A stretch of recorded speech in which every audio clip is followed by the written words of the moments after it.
বাংলাদেশে এমন কোনো অপকর্ম নাই যেটা বর্তমান হচ্ছে না।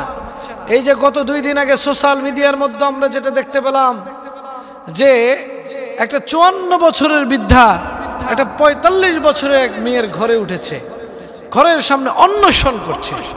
এর কারণ সাংবাদিক যখন প্রশ্ন করলো যে এর মূল কারণটা কি, মুরব্বী আপনি এই বয়সে কেন তার ঘরের সামনে এসে অন্বেষণ করেন? চিন্তা করে দেখেন, মুরব্বী উত্তর দিলেন, আমার স্ত্রী অনেক দিন হলো মারা গিয়েছে, আমি বিবাহের জন্য এই মেয়েটার সাথে একটি সম্পর্কে লিপ্ত হয়ে পড়ি। আমি তাকে অনেক টাকা দিয়েছি, অর্থ সম্পদ দিয়েছি, কিন্তু বিনিময়ে সে আমাকে ধোঁকা দিচ্ছে, মানে তাকে বিয়ে করতে রাজি নয়। মুরব্বী আবার দেখলাম বলতেছে মিডিয়ার সামনে, ওরে বাবা রে বাবা, যে আমার সাথে এই গত 6 মাস 1 বছরে এমন কিছু নাই যেটা হয় নাই। তাহলে চিন্তা করে দেখেন প্রিয় ভাই আমার, জেনাকে আমরা কতটা সহজ মনে করেছি, চিন্তা করে দেখেন একবার। অথচ নবী আকরাম সাল্লাল্লাহু আলাইহি ওয়াসাল্লাম বলেছেন জেনা সবচেয়ে বড় ভয়ঙ্কর একটি গুনাহ। কেমন ভয়ঙ্কর একটি গুনাহ? দেখেন নবী আকরাম সাল্লাল্লাহু আলাইহি ওয়াসাল্লাম বলেছেন যে আমি যেই দিন মেরাজে গেলাম, মেরাজ থেকে যেদিন ফিরলাম, মেরাজের মধ্যে জিবরাইল আলাইহিস সালাতু ওয়াস সালাম আমাকে দেখাইলেন যে একজন কন্যার শরীরকে দ্বিখণ্ডিত করা হচ্ছে। হযরত আলী প্রশ্ন করলেন, হুজুর আপনি থেমে যাবেন না, জাহান্নামের মধ্যে জেনাকারীদের শাস্তি কেমন হবে একটু বর্ণনা করবেন। দেখেন আমার নবী সাল্লাল্লাহু আলাইহি সাল্লাম ভরা মজলিসের মধ্যে বলতেছেন, আমার নবীজি সাল্লাল্লাহু আলাইহি ওয়াসাল্লাম ডাক দিয়ে বললেন, ও আলী, ও ওমর, ও আবু বকর, শুনে নাও, শুনে নাও গো আবু বকর। 1 দিন নয়, 2 দিন নয়, 3 দিন নয়, 4 দিন নয়, 5 দিন নয় রে আবু বকর, কত শো কোটি কোটি কোটি কোটি বছর থাকতে হবে আমি নবীরও জানা নাই, একমাত্র জানে আমার মহান রব, তিনি ছাড়া কেউ এই বিষয় ক্লিয়ার করতে পারবে না।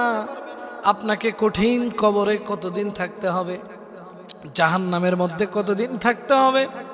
আমার নবী সাল্লাল্লাহু আলাইহি ওয়াসাল্লাম ডাক দিয়ে বলিয়া দিলেন, ও আবু বকর, তুমি জানোনি জেনাকারীদের দুনিয়ার শাস্তি হলো যদি কোনো ব্যক্তি জেনায় লিপ্ত হয়, আল্লাহ রাব্বুল আলামিন বলেন নবী আকরাম সাল্লাল্লাহু আলাইহি ওয়াসাল্লামের মাধ্যম দিয়া বলিয়া দেন, যদি কোনো ব্যক্তি জেনায় লিপ্ত হয় আমি দুনিয়ার মধ্যে 2টি শাস্তি তাকে প্রদান করব।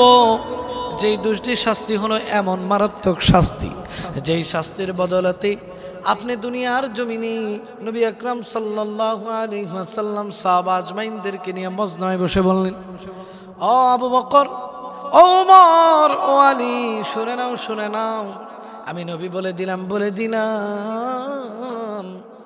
ওই কঠিন কিয়ামতের ময়দানে তো শাস্তি হবেই হবে, কিন্তু দুনিয়ার জমিনে যে 2টা শাস্তি হবে, আজকে এই 2টা শাস্তির কথা আপনারা খুব গভীরভাবে মনোযোগ দিয়ে শুনে যান।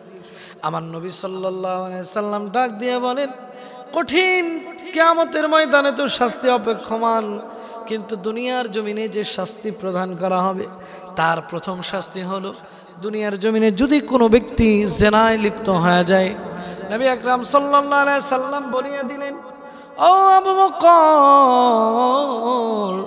ও ওমর, তুমি বলিয়া দিও, আমার উম্মতদেরকে জানায় দিও আবু বকর, ও ওমর, তুমি জানায় দিও, জেনাকারীর সর্বপ্রথম দুনিয়ার জমিনের শাস্তি হলো আল্লাহ পাক রব্বুল আলামিন তাকে লাঞ্ছিত করবে। দুনিয়ার জমিনে এত সুন্দর দুনিয়ার মধ্যে তাকে লাঞ্ছিত করবে, আত্মীয় স্বজন পরিবারের মধ্যে লাঞ্ছিত করে দুনিয়া থেকে বিতাড়িত করতে পারে। আপনি চিন্তা করে দেখেন, আপনি জেনায় লিপ্ত হলেন, দুনিয়ার কেউ যদি না দেখে, একমাত্র আমার মাওলা কিন্তু ঠিকই দেখে। আপনি দুনিয়ায় কোথায় কোন পাপ করলেন, দুনিয়ার জমিনে কোনো ব্যক্তি যদি না দেখে, আমার মাওলা দেখে। আপনি যদি দুনিয়ার জমিনে জেনা করতে গিয়ে কোথাও যদি ধরা খেয়ে যান, তাহলে আপনি বুঝতে পারবেন দুনিয়ার জমিনটা কত কঠিন, আপনাকে কিভাবে লাঞ্ছিত করা হচ্ছে। নবী আকরাম সাল্লাল্লাহু আলাইহি ওয়াসাল্লাম বলেছেন, দুনিয়াতে জেনাকারীর শাস্তি হলো তাকে পাথর মেরে নিক্ষেপ করে হত্যা করা। কিন্তু আমাদের বাংলাদেশের জমিনে এমনটা হয় না, কারণ আমাদের বাংলাদেশে কোরআনের রাজনীতি নাই। বাংলাদেশে যদি কোরআনের রাজনীতি থাকতো তাহলে চোর চুরি করার সাহস পেত না। একটা মানুষ ফ্রিডমলি নিজের স্বইচ্ছায় সে নামাজ আদায় করতে যেত দোকান খোলা রেখে। কথা বলেন ঠিক কিনা?